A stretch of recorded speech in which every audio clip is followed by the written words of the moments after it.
جواب دیجیے. کسی نے پوچھا ہے مفتی صاحب جواب نہیں دیں گے.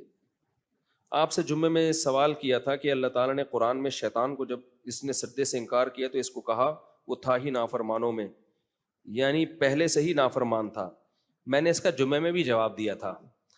وَكَانَ مِنَ الْكَافِرِينَ کا مطلب ہمیشہ یہ نہیں ہوتا کافرین میں سے تھا. کانا بمانا سارا بہت کثرت سے استعمال ہوتا ہے. اس کی مثال ایسے ہے, سارا کا مطلب وہ نافرمانوں میں سے ہو گیا. اس کی مثال ایسے ہے جیسے اللہ نے فرمایا اِنَّا عَرَضْنَا الْأَمَانَةَ عَلَى السَّمَاوَاتِ وَالْأَرْضِ وَالْجِبَالِ فَأَبَيْنَ أَن يَحْمِلْنَهَا وَأَشْفَقْنَ مِنْهَا, کہ ہم نے یہ جو بار امانت ہے نا شریعت, یہ ہم نے پہاڑوں پر اور آسمانوں اور زمینوں پر بھی پیش کی, لیکن وہ ڈر گئے. انسان نے اس پیشکش کو قبول کر لیا. آگے اللہ تعالیٰ فرماتا ہے انہو کانا ظلومن جہولا, وہ ظالم بھی اور جاہل بھی تھا. اگر کانا کا ترجمہ یہ کیا جائے کہ وہ ظالم بھی تھا اور جاہل بھی, تو کیا انسان ظالم اور جاہل تھا؟ یہاں کانا کا مطلب ہے سارا. وہ بار امانت تو اس نے قبول کر لی, قبول کرنے کے بعد وہ ظالم بھی ہو گیا اور جاہل بھی ہو گیا. ظالم کا مطلب عمل میں بھی گڑبڑ کی اس نے اور علم بھی حاصل نہیں کیا. جیسے وہاں کانا سارا کے معنی میں ہے تو یہاں کیوں نہیں ہو سکتا؟ کچھ لوگوں کو ویسے ہی شوق ہوتا ہے اعتراض کرنے کا. السلام علیکم حضرت داڑھی کی, اچھا کچھ لوگ ایسے اعتراض کرتے ہیں کوئی مولوی اس کا جواب نہیں دے گا دیکھنا, حالانکہ سارے مولوی اس کا جواب دے رہے ہوتے ہیں. کوئی مولوی تم کو یہ نہیں بتائے گا جو میں بتا رہا ہوں, سارے مولوی بتا رہے ہوتے ہیں. وہ کوئی مولوی یوں نہیں, یہ منجن ہے مارکیٹ میں بکتے ہیں. اچھا کچھ لوگ یہ ایسے کہتے ہیں, مولوی لوگ ایسے کہتے ہیں, حالانکہ مولوی لوگ ایسے کہہ نہیں رہے ہوتے. اب ایک صاحب ہیں, انہوں نے کہا مولوی کہتے ہیں تراویح کے بغیر رمضان کا روزہ بھی نہیں ہوتا, حالانکہ مولوی ایسا نہیں کہتے. سارے مولوی کہتے ہیں تراویح الگ عبادت ہے, رمضان کا روزہ الگ ہے. نیچے لوگ کہتے ہیں ہاں مولوی تو بڑے نالائق ہوتے ہیں, ایسی ایسی باتیں کرتے ہیں. سب مولوی ایسے کہتے. ایک نے کہا سب مولویوں نے منجن بیچا ہوا ہے, قبلہ اول بیت اللہ ہے, حالانکہ سوری قبلہ اول بیت المقدس ہے, حالانکہ قبلہ اول تو بیت اللہ تھا. ابے پاگلو, اول جو ہے نا یہ امر اضافی میں سے ہے, دوسرے کے مقابلے میں کسی چیز کو اول کہا جاتا ہے. تو نبی صلی اللہ علیہ وسلم نے شروع میں چونکہ بیت المقدس کی طرف رخ کر کے نماز پڑھی ہے, اس کے بعد بیت اللہ کی طرف, تو اس لیے اس دوسرے عمل کے مقابلے میں بیت المقدس کو اول کہا جاتا ہے. آدم علیہ السلام اور ابراہیم علیہ السلام کے نظریے کے مطابق نہیں اول کہا جاتا. تبھی قرآن کہتا ہے وما جعلنا, وہ کیا ہے, وہ جو ہے نا حضرت انس رضی اللہ تعالیٰ عنہ فرماتے ہیں کہ میرے علاوہ روئے زمین پر کوئی بھی زندہ نہیں ہے جس نے دونوں قبلوں کی طرف رخ کر کے نماز پڑھی ہو. حضرت انس بن مالک کی عمر بہت لمبی تھی, تو وہ جب بوڑھے ہو گئے تھے نا, انہوں نے کہا کہ وہ اصحاب رسول جنہوں نے دونوں قبلے کی طرف رخ کر کے نماز پڑھی ہو, بیت المقدس بھی اور بیت اللہ بھی, تو میرے سوا کوئی بھی زندہ نہیں ہے ان صحابہ میں سے. تو دونوں قبلوں میں ان کی مراد کیا تھی؟ دوسرا قبلہ بیت اللہ اور پہلا قبلہ بیت المقدس. تو وہ جو لاسٹ میں جو بیت اللہ بنا ہے نا, اس کے مقابلے میں ہم بیت المقدس کو قبلہ اول کہتے ہیں. تو اول اور ثانی امور اضافیہ میں سے ایک دوسرے کے مقابلے میں. تو کسی نے یہ بھی منجن بیچا ہے کہ مولوی لوگوں نے منجن بیچا ہوا ہے کہ قبلہ اول ہمارا بیت المقدس تھا, حالانکہ قبلہ اول تو اصل میں ہمارا بیت اللہ تھا. تو جب آپ کیڑے ہی نکالنے پر آ جاؤ نا, کسی قوم کی دشمنی ہو جائے آپ کو, تو بس پھر پھینکتے رہو بیٹھ کے, اور آپ کے بے وقوف مریدین بھی مانجا لپیٹنے کے لیے بیٹھے ہوئے ہوتے ہیں.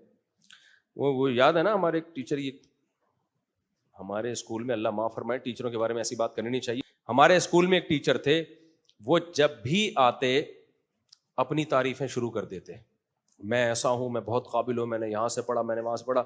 ہم روز سنتے, ہم کہتے ویل ڈن, بہت اچھا, یقیناً ایسا ہی ہوگا, سر کی قابلیت. دوسرے دن تیسرے دن یہ جو رافع واسع ہیں نا, ان کے ابا میرے کلاس فیلو ہیں, ان سے بھی پوچھ لینا, وہ بھی بتائے گا کہ صحیح, کیونکہ یہ لپیٹنے کا انہوں نے ہی شروع کیا تھا ان کے ابا نے. پھر وہاں سے سب طلبہ نے کاپی کیا. وہ عارف صاحب نہیں ہے, تو وہ میرے کلاس فیلو ہیں 9th میں نا, تو سب سے پہلے انہوں نے لپیٹنا شروع کی. تو وہ میں بتاتا ہوں وہ پورا واقعہ, وہ گواہ ہے اس پر, آپ اس سے بھی پوچھ لو, وہ کہے گا یہ بالکل صحیح کہہ رہا ہے. تو وہ روزانہ اپنی تعریفیں کرتے ہیں, میں بہت قابل استاذ ہوں. ایسی تعریفیں کرتے کہ 2 دن ہو گئے, 3 دن ہو گئے, 4 دن ہو گئے, وہ ایسا اپنے آپ کو بنا کے پیش کرتے کہ باقی سارے ٹیچر کو کچھ بھی نہیں آتا, بس انہی کو سب کچھ آتا ہے. جب کافی دن ہو گئے نا, پھر ہم تھک گئے, ہم نے کہا یار یہ کچھ زیادہ ہو گئی ہے. آپ ہی ایک ٹیچر ہیں دنیا میں, آپ ہی کو آتا ہے پڑھانا, بھی آپ کو آتا ہے, تربیت بھی آپ کو آتی ہے, کانفیڈینس بھی آپ میں زیادہ ہے, اور نیک بھی آپ سب سے زیادہ ہیں. جب بہت ہو گیا نا تو پھر جب وہ اپنی تعریفیں کرتے ہیں نا, تو یہ ہمارے جو کلاس فیلو نا عارف صاحب, میں نے دیکھا ایک دن ڈیسک کے نیچے نا بیٹھ گئے یوں یوں یوں, ڈیسک سر دیکھے بھی نہیں کیونکہ مارتے بہت تھے, وہ بہت سخت تھے وہ, تو یوں یوں نا. میں نے کہا کیا کہہ رہے ہیں, لپیٹ رہا ہوں.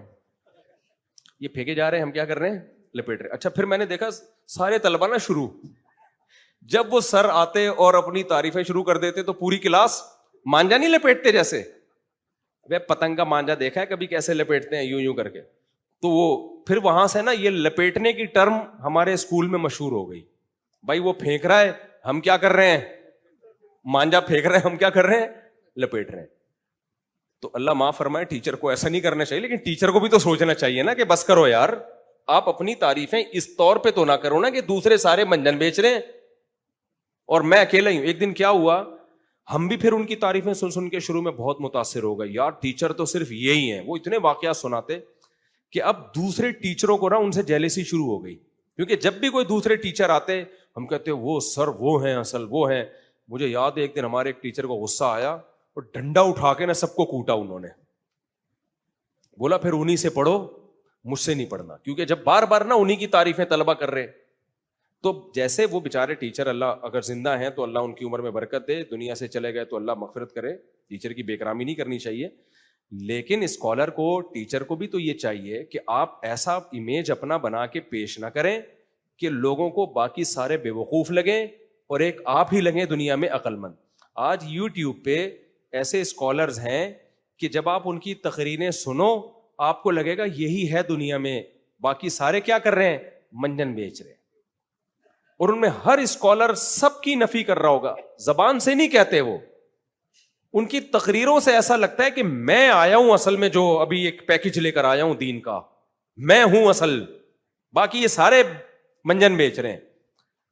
تو جب بھی کوئی ایسی تقریر آئے کریں نا, آپ نے کیا کرنا ہے, نہیں شروع کر, اس سے وہ بھی ہو جائے گی, ایکسرسائز بھی ہو جائے گی آپ کی, اور متاثر بھی نہیں ہوگے, لپیٹنے کا عمل کیا ہوگا, شروع ہو جائے گا. بولے کہ پھینکے جاؤ.